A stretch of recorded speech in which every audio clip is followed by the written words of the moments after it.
તમામ મિત્રોને પહેલાં તો નમસ્કાર, જય હિન્દ, જય ભારત. તમામ ક્રાંતિકારીઓને સલામ. વિછિયાની ઘટના જે ઘનશ્યામભાઈ નું મર્ડર થયું અને એની ઘટનાની અંદર 92 નિર્દોષ લોકોને જેલ હવાલે કરવામાં આવ્યા. એ તમામ લોકોને જાણ કરવાની કે વિછિયા કોર્ટની અંદર આપણી ચાર્જશીટ થઈ ગયેલી હોય, જેથી કરીને તમામ લોકોએ આપણે જજ સાહેબે એવું કહેવામાં આવ્યું છે કે આરોપી અને તમામ જે આપણા જામીન છે એને સાથે લાવવાના છે.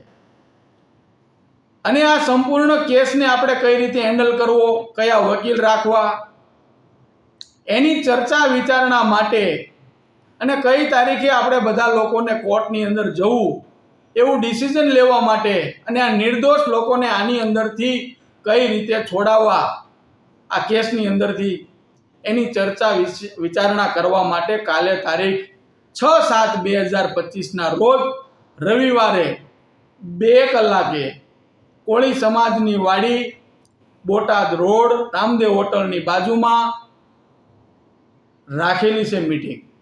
તો તમામ લોકોએ, જે આ 92 લોકો છે, એ તમામ લોકોએ અચૂક પધારવું.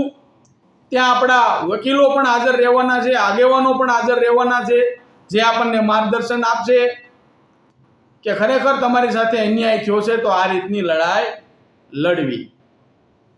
એક ગ્રુપ પણ બનાવવામાં આવ્યું છે, જે ગ્રુપની અંદર તમામ લોકોને મેં એડિટ કર્યા છે. પરંતુ કદાચ કોઈ નંબરમાં ચૂક રહી ગઈ હોય કે એકાબીજીને ફોન કરવાનો રહી ગયો હોય તો જે 92 લોકો ગોંડલ જેલની અંદર હતા તે એકાબીજી સમાચાર બધાને મોકલી અને કાલે એટલે કે 6/7/2025 રોજ રવિવારે 2 કલાકે રામદેવ હોટલની બાજુમાં વિછિયા અચૂક પધારે એવું તમામને નમ્ર વિનંતી છે.